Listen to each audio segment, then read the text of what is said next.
Olá pessoal, bem-vindos a mais um Conexão Alix. Aqui a gente fala sobre temas relacionados ao Wi-Fi, temas relacionados a provedores de banda larga e também assuntos nesse mesmo contexto, tá?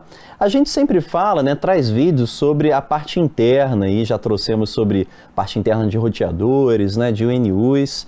E hoje a gente vai falar um pouquinho sobre OLTs. E para falar sobre isso, eu trago aqui nada mais, nada menos do que Gaspari Bruno, CTO da Alix. Tudo bem, Gaspari? Tudo bom?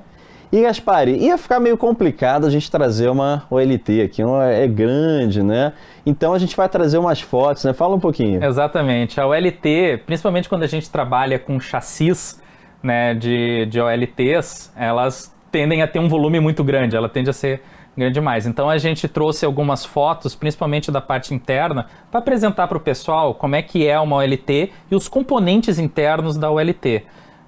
Antes de mais nada, é bom a gente exemplificar, apresentar que existem dois tipos de OLT. Tu tem as OLTs baseadas em chassis, que nem nessa foto que a gente está apresentando, e tu tem as OLTs, aquelas pizza box, aquelas OLTs que tu costuma colocar dentro do rack, que são fininhas. E você não expande, Exatamente. O grande diferencial entre elas é a expansão. Enquanto que num chassis eu consigo colocar múltiplas portas, múltiplas placas, as boards que eles chamam, múltiplas placas dentro dela para poder expandir a comunicação, aquelas pizza box, elas costumam ser já fechadas. Então o número de portas dela costuma ser fixa. Eu não consigo fazer essa expansão, enquanto que no chassis eu posso ampliar o número de portas de comunicação. Então, de expansão dela. No exemplo de hoje a gente vai ver uma de chassi. Uma chassis, exatamente. A gente trouxe a chassis aqui exatamente porque ela é um análogo da pizza box, só que podendo ser expandida.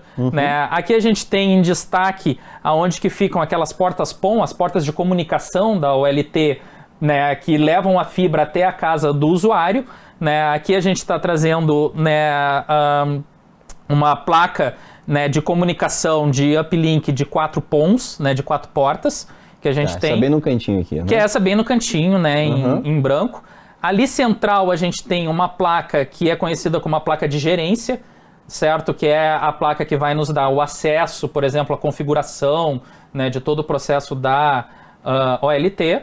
E lá na ponta a gente tem as placas, que vão trazer o uplink, o dado de fora, o acesso à internet para dentro das placas da OLT, certo? Então, que nem a gente pode ver, a gente tem vários slots aqui em branco que eles podem ser expandidos com outras placas dessa daqui que podem ter 4, 8 ou até 16 portas PON, que essas portas podem ser multiplexadas aí, para 128 clientes cada porta, 256 clientes cada porta. Então a gente pode ver que um chassis pode alimentar muitos clientes, pode fornecer internet para múltiplos clientes. Sim, perfeito. Certo? Vamos dar uma olhada como é que é essa placa por dentro. Aqui a gente abriu essa placa de 4 portas, para a gente ver os componentes dela por dentro. Ali em destaque a gente tem essa área ali na ponta, a gente tem em destaque, é a fonte dessa placa. É onde entra a energia elétrica e ele converte a energia elétrica para alimentar todo o resto da placa. Além disso, a gente tem aqueles 4 chips. Esse aqui, vamos ver se vai trocar aqui. Isso. Aqui, esse aqui Esses agora. 4 chips aí é a memória interna. Uma coisa interessante que a gente tem é que cada placa dessas aí é independente. Apesar de um chassi ter uma placa de gerência, a gerência é individual em cima de cada uma dessas placas que a gente tem com múltiplas portas, certo? Então essas placas também têm um processador e uma memória. É como se fosse um computador. E eu consigo acessar essas placas para gerenciar elas como se ela fosse um pizza box, individualmente cada uma delas, certo? Então aqui a gente tem a visualização da memória, certo? E adiante a gente tem o grande diferencial dessa placa para um computador normal, que é o chip que vai nos dar acesso a toda a parte GPON, a toda a parte de comunicação com as portas que a gente tem. É esse chip que vai permitir que eu coloque 4, 8 ou até 16 portas dentro de uma placa, e é ele que vai, inclusive, multiplexar a informação da internet para os vários roteadores que estão ligados em cada uma dessas portas. E tudo isso através dos feixes de laser e a parte ótica. Exatamente, é ele que faz a gerência da parte ótica e a multiplexação dos PONs em múltiplas portas. Perfeito. Esse é o grande diferencial que a gente tem de uma placa para um computador normal. Porque no restante, a gente pode ver no próximo slide, essa parte que tem até um dissipador em cima, é o processador central. Normalmente essas placas elas têm um processador ARM, né, que é um processador, digamos assim, robusto, né, mas ainda assim é um processador mais fraco do que o que tu encontra numa CPU, num desktop, né, num computador. Mas o objetivo dele é exatamente o mesmo, é tu conseguir gerenciar o sistema operacional, que é um software, né, na verdade é o firmware que tem dentro de cada uma dessas placas individuais, né, é esse processador que vai gerenciar essa informação toda, e é ele que vai dar os comandos para aquele chip, né, que a gente tem, né, de GPON poder fazer todo o controle ali dentro. Então, o interessante aqui para a gente visualizar é que cada uma dessas placas ela tem um controle individual. Mesmo operando no chassis, ela tem um controle individual. E a gente tem também um software que está rodando ali dentro. Em algumas OLTs, inclusive, é Linux.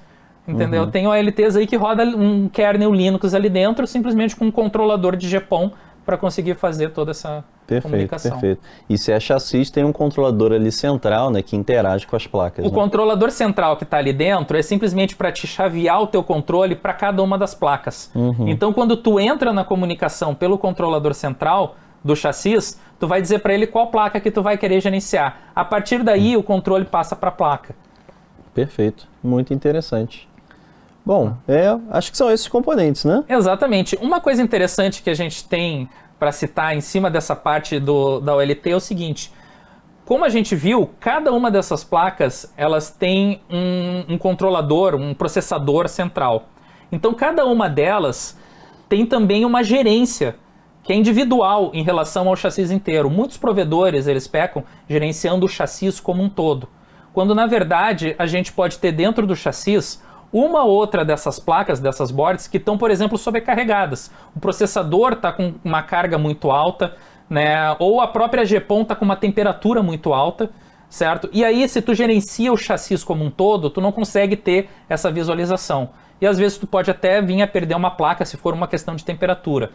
A gerência individual de cada uma dessas boards, dessas placas, é fundamental para te poder ter a saúde do chassis como um todo, certo? Acompanhar a memória, exatamente, temperatura. Acompanhar a temperatura, acompanhar o número de dispositivos que estão ligados no teu GPON, acompanhar o uso de memória individual de cada placa, e não no chassis como um todo, certo? Quando tu tem as OLTs Pizza Box que não são expandidas, isso é mais fácil, porque tu só tem uma placa normalmente ali dentro.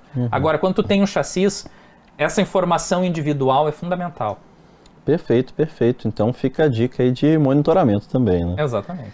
Então, Gaspari, muito obrigado aí por ter guiado a gente, né, por dentro aí da OLT, né? Foi sempre muito bom saber um pouquinho mais, tá? Muito obrigado. É um prazer. E a você que nos assistiu, claro, muito obrigado aí por ter ficado conosco. Se você gostou do vídeo, dá um like, se inscreve no canal. Tem muitos vídeos interessantes aí essa temporada e não deixe de assistir todos eles, tá bom? Um grande abraço e até a próxima.